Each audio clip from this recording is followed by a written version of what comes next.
नमस्कार, बहुत स्वागत है आपका। मैं हूं आपके साथ ऋतु ज्ञानवानी। हमारे आसपास कुछ खबरें होती हैं खास, कुछ होती हैं हटके। ऐसी ही खबरों को हम चुनकर लेकर आते हैं आपके पास अपने खास प्रोग्राम खबरें जरा हटके में। तो देर किस बात की, आइए शुरू करते हैं खास खबरों का खास बुलेटिन खबरें जरा हटके।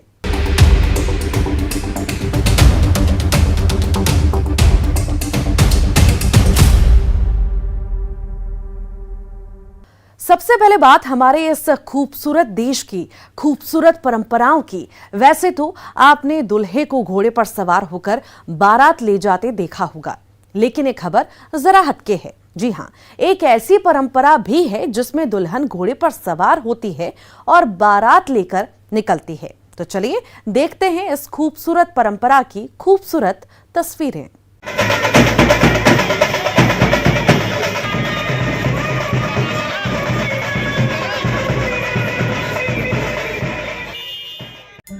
ढोल नगाड़ों की आवाज, नाचते गाते लोग और इनके आगे आगे झांसी की रानी के वेश में घोड़े पर चलती दुल्हन। ये खूबसूरत तस्वीरें भारत की अद्भुत परंपराओं की कहानी बयां कर रही हैं। जी हां, आमतौर पर शादियों में घोड़ी पर सवार दूल्हे को तो आपने देखा होगा, लेकिन क्या कभी दुल्हन को यूं बारात ले जाते देखा है? अगर नहीं तो बुरहानपुर की इन तस्वीरों को देखिए।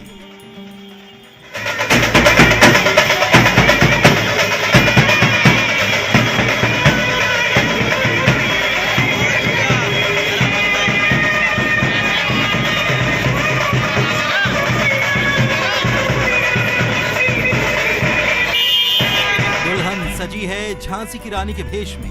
अनोखी बारात, बड़ा संदेश। देश की हर बेटी लक्ष्मीबाई है।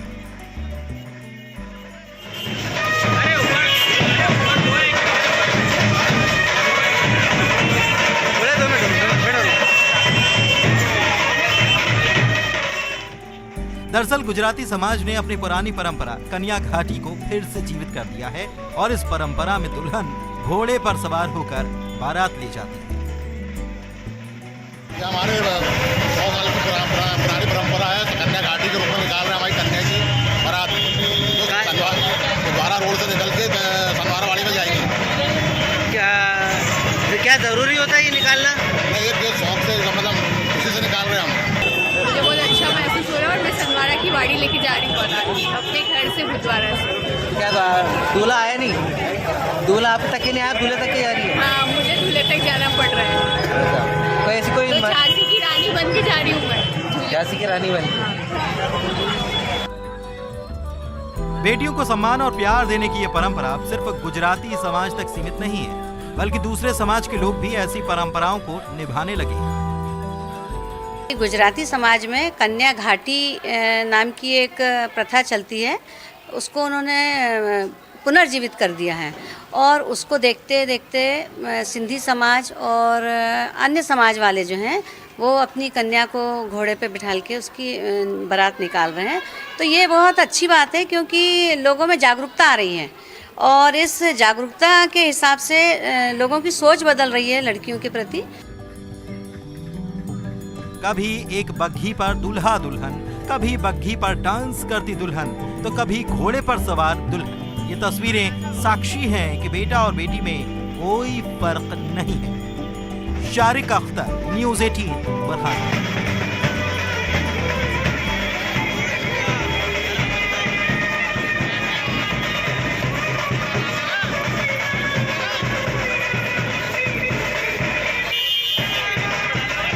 अब तस्वीर जंगल की। जी हां, जंगल जहां प्रकृति की गोद में बसा है जंगली जीवों का संसार। तो चलिए आपको लिए चलते हैं सतपुड़ा के घने जंगलों में मौजूद एक अद्भुत दुनिया में।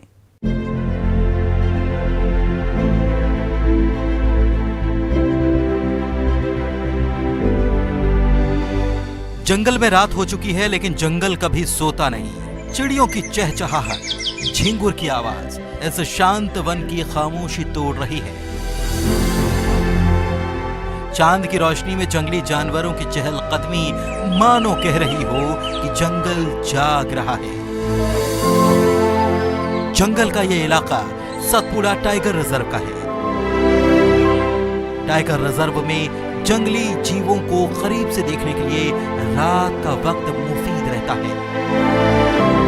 नाइट सफारी में सैलानियों को जंगल को करीब से जानने का मौका मिलता है। ऐसे ही एक नाइट सफारी पर जब सैलानी निकले तो उन्हें जंगल का ये अद्भुत जीवन देखने को मिला। खास तौर पर जंगल के सबसे बड़े शिकारी बाघ को उनके प्राकृतिक रहवास में देखना एक अलग ही रोमांच पैदा करता है। 2 बाघों के जंगल में विचरण की यह तस्वीर सैलानियों ने अपने कैमरों में कैद की थी। थोड़ी देर बाद सैलानियों को भालू का एक परिवार नजर आया। टाइगर रिजर्व के भीतर बनी सड़क को क्रॉस करते भालुओं को सैलानियों ने अपने कैमरे में कैद किया।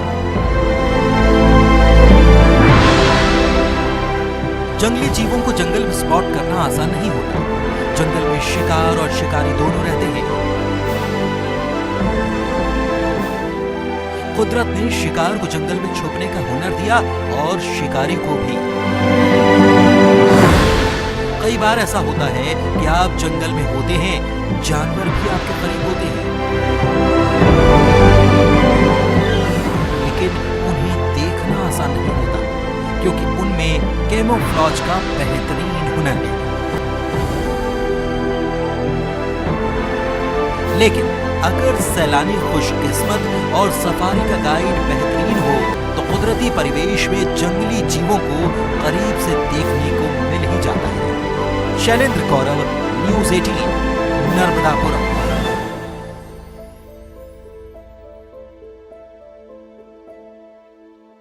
कहानी एक महल की जिसे देखने के लिए सिर्फ देसी ही नहीं बल्कि विदेशी सैलानी भी आते हैं। ये महल है ओरछा में, जहां कनाडा, अमेरिका, यूरोप सहित दुनिया के दूसरे हिस्सों से भी पर्यटक आते हैं। तो चलिए देखते हैं आखिर क्या खास है इस महल में।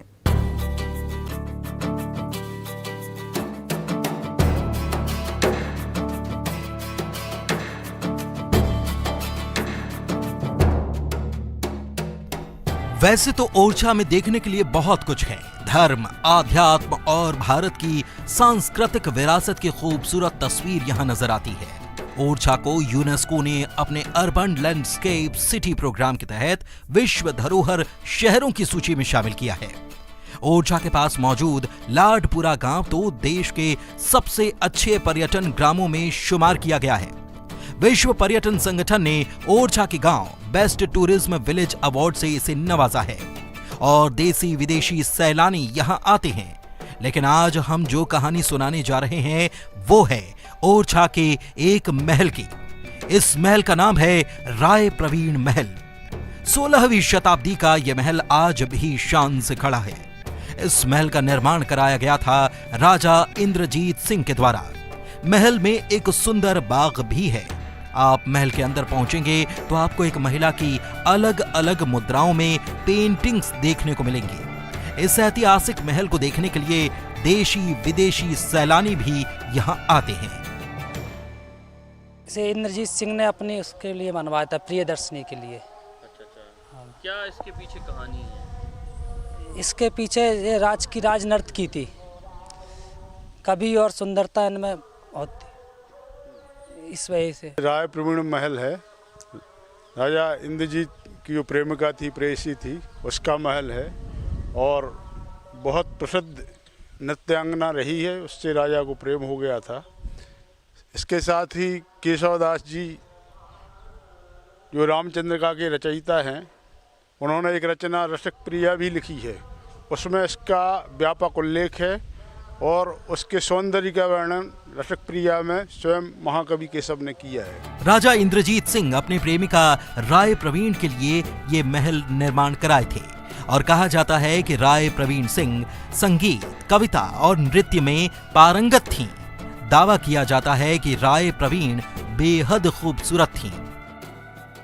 और ये हम जो देख रहे हैं, ये सब जो बाग है, जो बगीचा, वो राय प्रवीण की याद में ही बनाया गया है। ये महल जो हम देख रहे हैं, हाँ, जो इंद्रजीत जी ने उनको सौंपा था।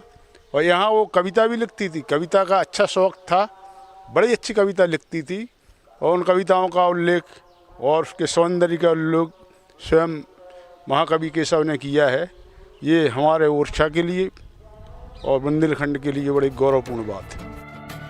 कहा जाता है कि मुगल बादशाह अकबर भी राय प्रवीण से प्रभावित थे और उन्होंने उन्हें अपने दरबार में बुलाया था। हालांकि बाद में वो इस महल में वापस लौट आईं। इतिहासकारों की माने तो राजा इंद्रजीत और राय प्रवीण की प्रेम कहानी का सुखद अंत नहीं हुआ, लेकिन इस खूबसूरत महल और ओरछा की फिजाओं में आज भी उनकी कहानियां जिंदा हैं।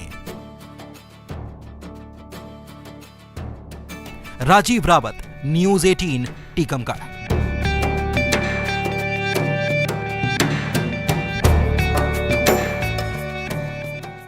हाईटेक होती दुनिया में रहने के लिए खुद को हाईटेक बनाना जरूरी है, फिर चाहे वो कोई भी क्षेत्र क्यों ना हो। तो चलिए इसी बात पर आपको मिलवाते हैं एक युवा से जिसने सिविल इंजीनियरिंग की, लेकिन अच्छी खासी नौकरी छोड़कर बन गया किसान, और यहीं से शुरू हुई उसकी कामयाबी की कहानी।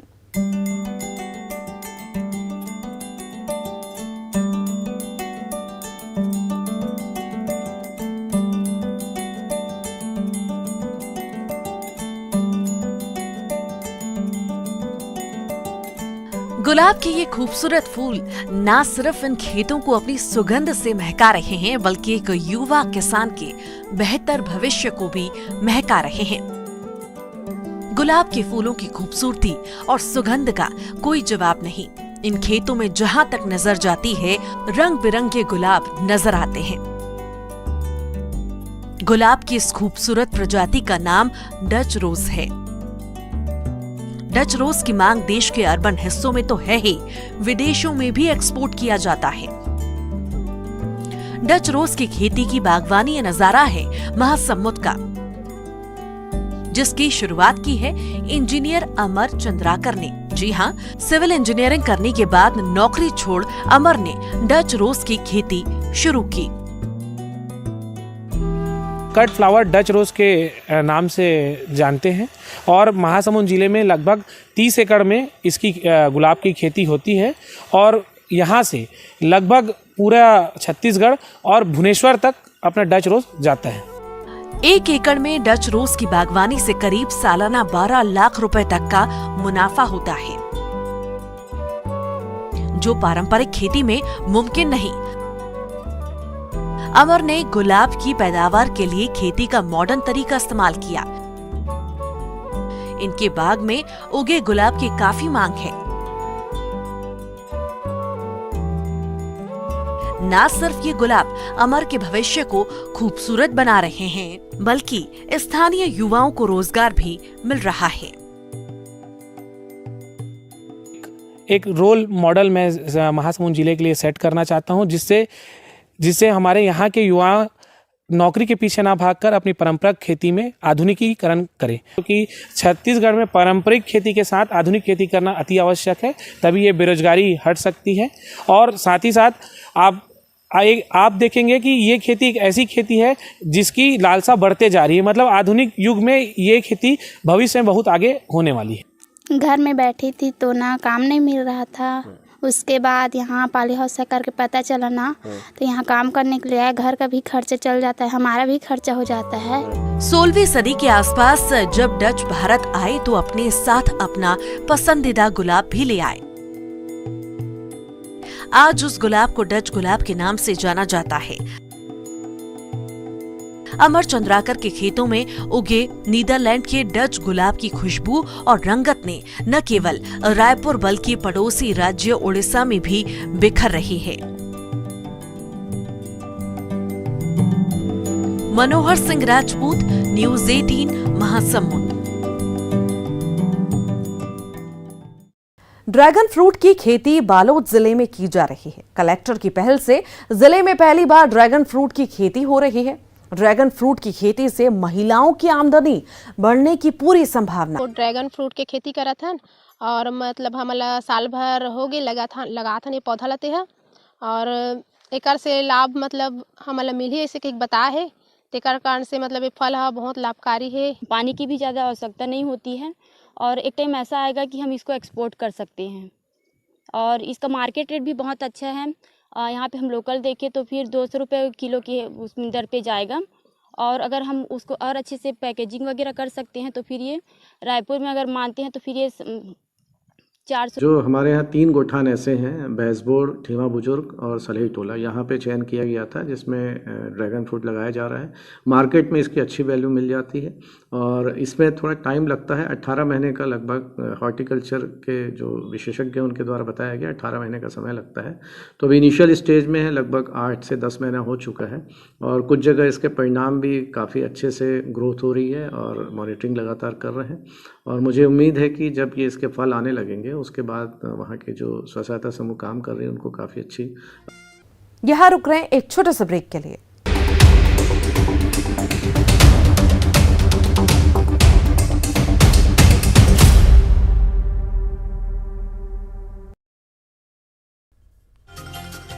शाजापुर के शुजालपुर इलाके में 1 करोड़ 40 लाख की लागत से बनाए जाने वाले पुलिया और अन्य निर्माण कार्यों का लोकार्पण। मंत्री इंदर सिंह परमार ने विकास कार्यों का किया भूमि पूजन। दतिया में दिखा गृहमंत्री का अलग अंदाज, खुद गाड़ी चलाकर पहुंचे वार्ड, खलकापुरा मोहल्ले का किया निरीक्षण। इंदौर में क्रिकेट और क्रिकेटर्स को बढ़ावा देने के लिए जनप्रतिनिधि आए आगे। जिमखाना मैदान में आयोजित क्रिकेट टूर्नामेंट में सांसद और विधायक ने लगाए चौके छक्के। घनश्याम चौधरी की याद में टूर्नामेंट का आयोजन। विधानसभा स्पीकर गिरीश गौतम ने अलग विंध्य प्रदेश का किया समर्थन, कहा विंध्य प्रदेश के लिए जनमत जुटाना जरूरी। ग्वालियर में मंत्री प्रद्युम्न सिंह तोमर ने की घायल जवान की मदद। डबरा जाते वक्त रास्ते में घायल हुआ था जवान। झांसी हाईवे पर जौरासी के पास हुआ हादसा। उत्तर प्रदेश में चुनाव प्रचार को लेकर बीजेपी का कमलनाथ पर निशाना, कहा स्टार प्रचारक होने के बावजूद एमपी में ही है पीसीसी चीफ। एमपी के विंध्य और बुंदेलखंड में कांग्रेस के 2 बड़े कार्यक्रम। मंत्री जगदीश देवड़ा के बयान पर कांग्रेस हमलावर, कहा क्या उनके प्रेरणा स्रोत अब मुगलों के सेनापति। देवड़ा ने की थी शेरशाह सूरी से अटल जी की तुलना। राजगढ़ में दबंगों ने रोकी दलित दूल्हे की बारात, शादी समारोह में किया हंगामा। हिरासत में हंगामा करने वाले 11 लोग। देवास में युवक ने की आत्महत्या। आत्महत्या का कारण साफ नहीं, 3 साल पहले मृतक के पिता ने की थी आत्महत्या।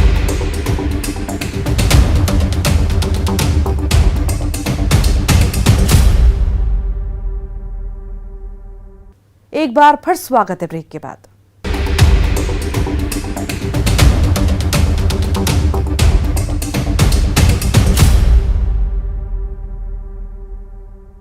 पर्यटन के महाकुंभ यानी मरु महोत्सव के दूसरे दिन जैसलमेर में रंगारंग प्रस्तुति ने पर्यटकों का मन मोह लिया। देखिए धोरों में कला और संस्कृति का संगम। स्वर्ण नगरी में कलाकारों का संगम। सुनार दुर्ग से निकली भव्य शोभा यात्रा। कला संस्कृति और धरोहरों की धरती जैसलमेर और विदेशी सैलानियों की यहाँ पर आवक। ये देखिए किस तरह से विदेशी सैलानी जो है वो यहाँ पर लुत्फ उठाते हुए नजर आ रहे हैं। आप देख सकते हैं कि मरु महोत्सव की ये शोभा यात्रा का भंगम दृश्य, जिसमें यहाँ कला और संस्कृति के अनूठे संगम के बीच राजस्थान की और महाराष्ट्र, गुजरात, अन्य प्रदेशों की कला के बीच ये टूरिस्ट जो है वो लुत्फ उठाते हुए नजर आ रहे हैं। मरु महोत्सव का आगाज कलेक्टर डॉक्टर प्रतिभा सिंह समेत कई जनप्रतिनिधियों और प्रशासनिक अधिकारियों ने हरी झंडी दिखाकर किया। मैं देख रही हूँ कि देशी विदेशी सैलानियों ने शिरकत की है। अभी फ्रांस के टूरिस्ट आई हुई थी, वो यहीं पर ही हमारे साथ बैठे हुए थे। जब शोभा यात्रा भी निकल रही थी उस दौरान भी बोस्निया की टूरिस्ट आई हुई हैं। तो ये 2 तो वो हैं जिनसे हम लोग व्यक्तिगत मिल लिए। उसके अतिरिक्त बहुत सारे देशों के और भी लोग यहाँ पर उपस्थित हैं। इन सबके बीच सीमा सुरक्षा बल के अनुशासित बैंड ने भी लोगों को खासा आकर्षित किया। पर्यटन का महाकुंभ कहे जाने वाले इस मरु महोत्सव को लेकर स्वर्ण नगरी जैसलमेर की छटा पर्यटन रंगों में सराबोर नजर आई। And a privilege, you know, I came all the way from Brazil, and then when I heard about Pespo, I was like, I gotta go there, and I'm mesmerized, you know, pretty nice. कई पर्यटकों में काफी उत्साह देखने को मिल रहा है। देशी विदेशी पर्यटक जो है वो जैसलमेर पहुंचे हैं। हमारे साथ कुछ स्थानीय लोग हैं।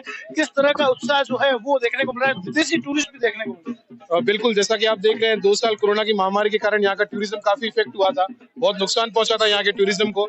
तो अब आप देख सकते हैं कि किस उत्साह और उमंग के साथ में लोग अपने घरों से बाहर निकले हैं। कहीं जो है वो देशी और विदेशी पर्यटकों के बीच ये गाड़ी वाले मिस्टर डेजर्ट प्रतिभागी अपनी विशेष आकर्षण फैला रहे हैं। अंतर्राष्ट्रीय कलाकारों के साथ राजस्थानी लोक नृत्य और इन सबके बीच सीमा सुरक्षा बल के अनुशासित बैंड ने भी लोगों को खासा आकर्षित किया। पर्यटन का महाकुंभ कहे जाने वाले इस मरु महोत्सव को लेकर स्वर्ण नगरी जैसलमेर की छटा पर्यटन रंगों में सराबोर नजर आ रही है। शहीद पूनम सिंह स्टेडियम में आयोजित विभिन्न प्रतिस्पर्धियां दर्शकों के लिए आकर्षण का केंद्र रही। महोत्सव में आकर्षण का केंद्र रही मिस मूमल और मिस्टर डिजर्ट प्रतियोगिता। पाली के तरुण शर्मा ने मिस्टर डिजर्ट 2022 चुने गए। मैंने जन्म लिया है और ये मरुश्री 2022 का अवार्ड मैंने पाया है। मिस मूमल प्रतियोगिता में 8 प्रतिभागियों ने भाग लिया। जैसलमेर की पायल मिस मूमल 2022 चुनी गई।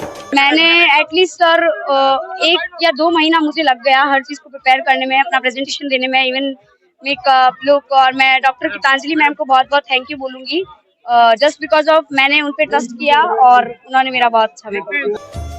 इसके साथ ही साफा प्रतियोगिता, मूंछ प्रतियोगिताओं में भी प्रतिभागियों ने अपनी किस्मत आजमाई। महोत्सव के दौरान संत आर्टिस्ट की कलाकारी भी लोगों के बीच आकर्षण का केंद्र रही। कहना गलत नहीं होगा कि कोरोना के निराशाजनक माहौल में मरोधरा और खासकर जैसलमेर को निकालने में मरु महोत्सव 2022 का खासा योगदान रहा। मरु महोत्सव के बहाने देशी और विदेशी पर्यटकों से स्वर्ण नगरी फिर से गुलजार हो रही है। श्रीकांत व्यास, न्यूज़ 18 नेटवर्क, जैसलमेर।